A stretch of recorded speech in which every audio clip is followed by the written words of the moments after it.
The impact of a human warship joining the battle. What happens next? The massive quantum displacement drive of the ISS Horizon hummed with a low, menacing vibration as Commander Elena Rodriguez studied the holographic tactical display. Crimson warning signals danced across the translucent interface, indicating the approaching swarm collective's invasion vectors. "Lieutenant Nakamura," she called, her voice steady despite the impending crisis. "Analyze those approach trajectories. Something doesn't feel right." Kai Nakamura's fingers flew across the quantum interface, his neural implants processing data faster than any standard computer. "Commander, the swarm's movement patterns are unusual. They're not following their typical mathematical precision." Outside the ship's reinforced hull, the infinite darkness of space stretched endlessly, punctuated by distant stellar formations and the approaching wave of obsidian-like swarm vessels. Each ship moved with an eerie synchronization, like cells in a massive, malevolent organism. The intercom crackled, and a new voice emerged, controlled but with an underlying tension. "Commander Rodriguez, this is Zorak from the Crexian Diplomatic Corps. Our long-range sensors confirm the swarm's advance. We request immediate collaborative defensive strategies." Elena's cybernetic eye, a replacement from her previous combat injuries, zoomed in on the alien representative's transmission. The Crexian looked distinctly uncomfortable, their iridescent skin shifting colors in what Elena recognized as a sign of significant stress. "We're listening, Ambassador," Elena responded. "But I hope you understand that humanity doesn't typically take orders from external agencies." Zorak's holographic representation flickered. "This isn't about orders. This is about survival. The swarm has already consumed 3 major galactic civilizations. The Crexian Confederation believes a united front is our only hope." Kai interrupted, his voice sharp with sudden realization. "Commander, I'm detecting an anomaly in the swarm's quantum signature. They're preparing for a massive simultaneous energy convergence, something we've never seen before." The ship's warning systems erupted in a cacophony of alerts. Red emergency lighting bathed the bridge in an ominous glow. "Options, Lieutenant," Elena demanded, her hand already moving to the emergency deployment controls. Kai's neural interface was working overtime, processing scenarios at quantum speeds. "We have 3 potential counter-strategies. Option 1. Standard defensive formation. Probability of success, 12.3%. Option 2. Experimental quantum disruption protocol. Probability, 34.6%. Option 3. An asymmetrical approach utilizing our unconventional human tactical adaptability." Elena's lips curved into a small, determined smile. "We're going with option 3. The Horizon's engines roared to life, defying the smooth, calculated movements of the alien vessels surrounding them. Where the swarm moved with mathematical precision, the human warship darted and weaved with an unpredictability that seemed almost chaotic. Zorak watched in fascination. "Your vessel. It doesn't follow any standard combat protocols." "Exactly," Elena replied. "We don't fight like machines. We fight like humans. Adaptable, creative, unpredictable." The first wave of swarm energy weapons lanced out, expecting the Horizon to follow predictable, evasive patterns. Instead, the ship rolled unexpectedly, using nearby asteroid clusters as impromptu shield generators. Tungsten core projectiles erupted from unconventional weapon ports, spreading in a wide, mathematically improbable pattern. The swarm's first line of vessels began to disintegrate, their advanced targeting systems completely overwhelmed by the human ship's erratic movements. "Direct hits on 73% of primary attack formations," Kai reported, a rare excitement in his voice. "They cannot compute our strategy." Zorak's hologram leaned forward. "Impossible. No species has ever disrupted the swarm's collective computational matrix so quickly." Elena's cybernetic eye zoomed in on the tactical display. "We're not trying to be possible. We're trying to survive." The battle had only just begun, but humanity had already proven something profound.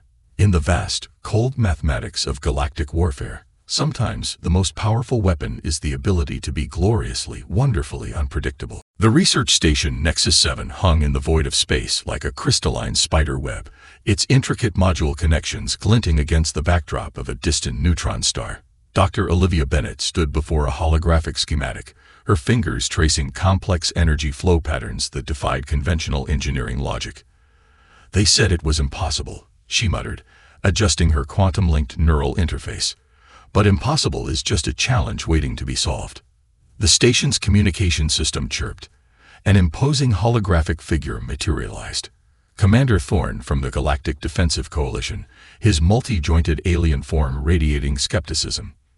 Dr. Bennett, your proposed defensive matrix against the Swarm Collective defies every known technological principle, Thorne stated, his translator producing a mechanically precise tone. Olivia didn't look up from her work.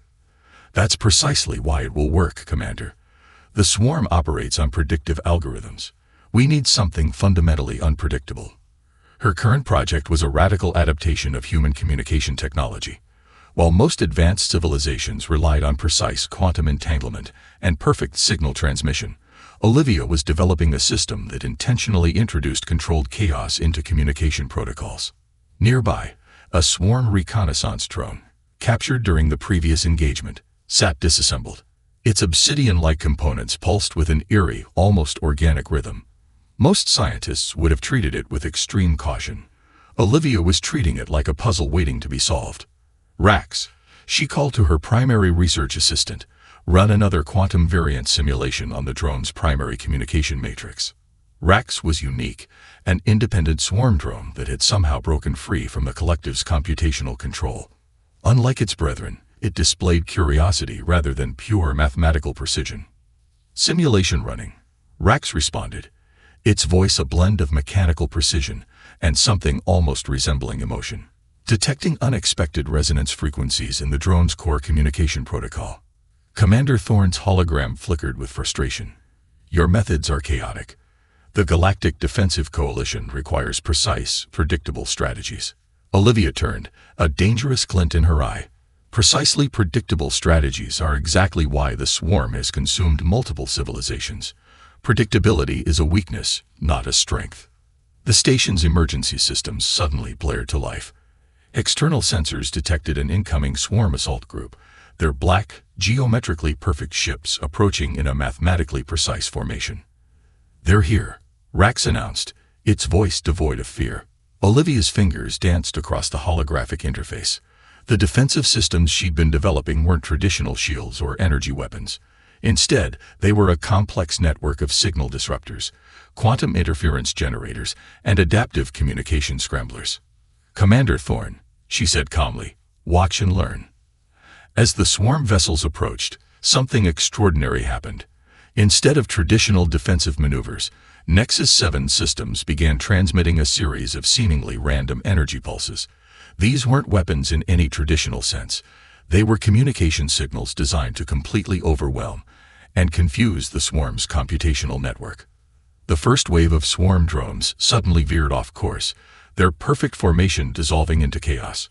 Some ships collided, others spun wildly, their computational matrices unable to process the radical interference. Rax observed the phenomenon with what could only be described as fascination. Fascinating. You've weaponized communication itself. Olivia smiled. Not a weapon. A language they can't understand. Commander Thorne's hologram was silent, the typical alien skepticism replaced by a growing sense of respect.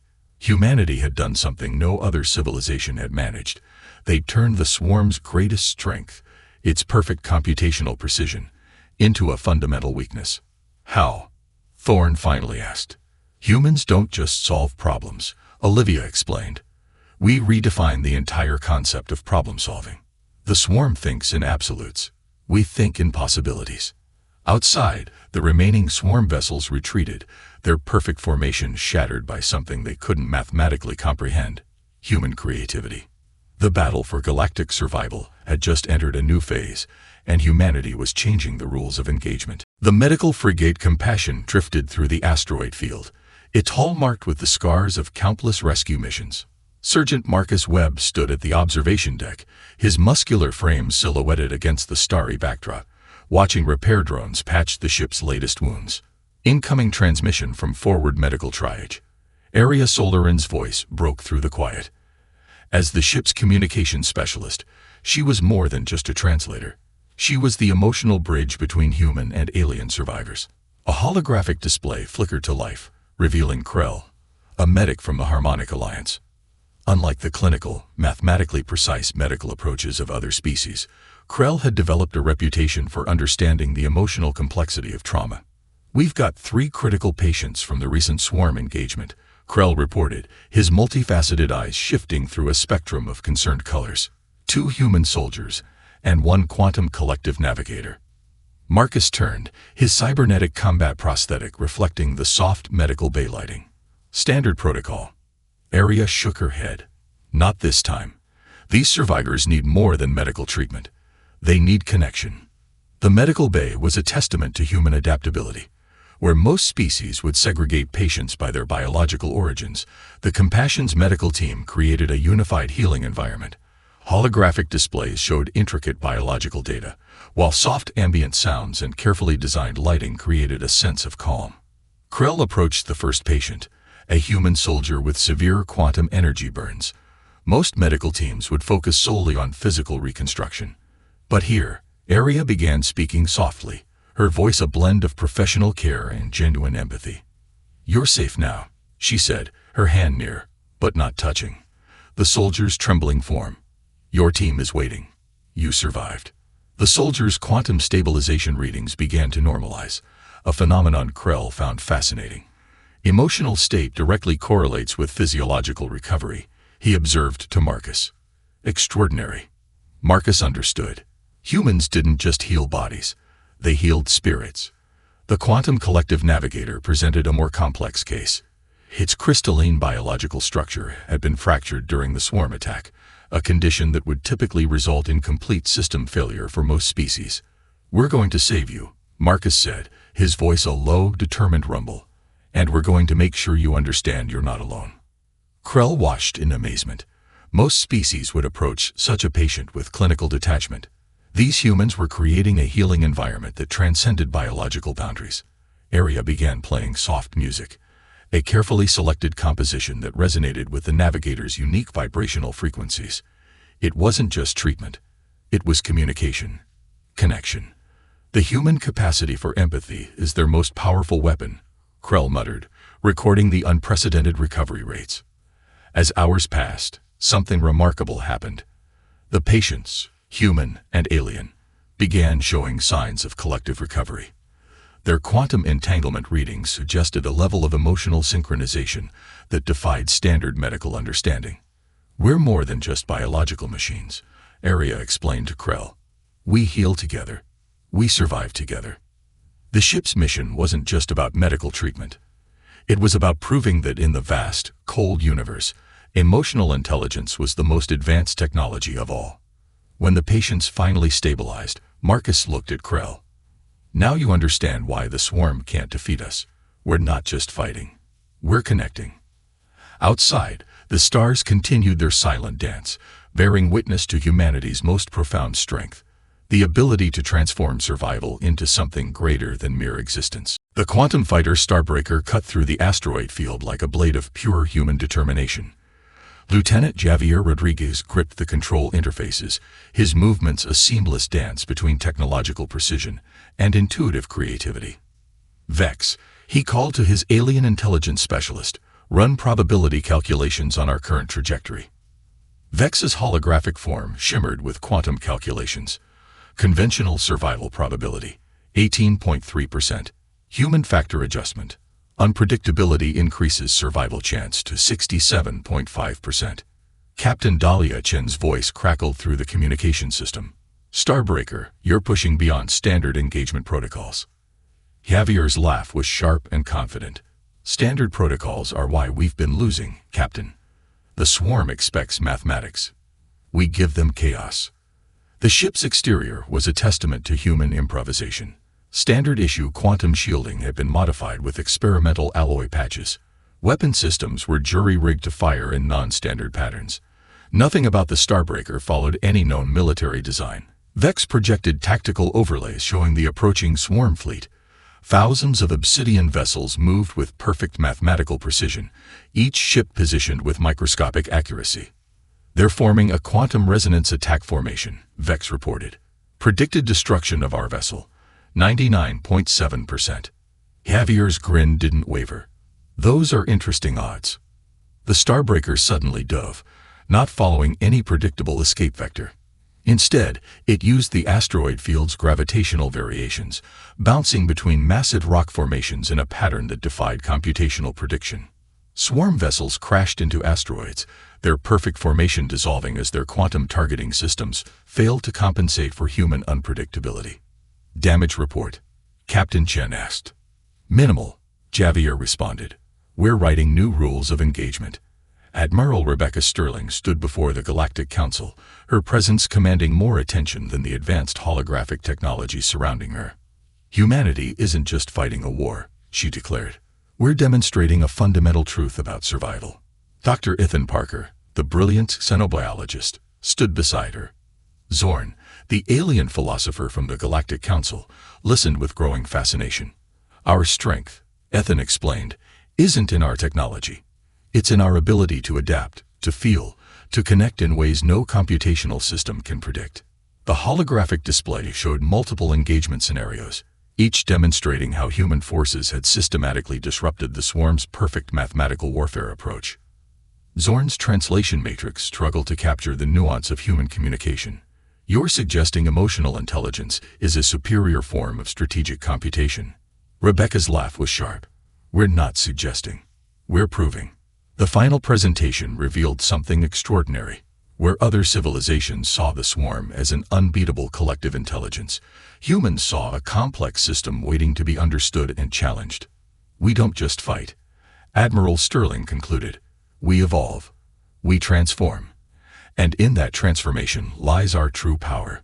The Galactic Council fell silent, understanding that humanity had just rewritten the fundamental rules of galactic conflict.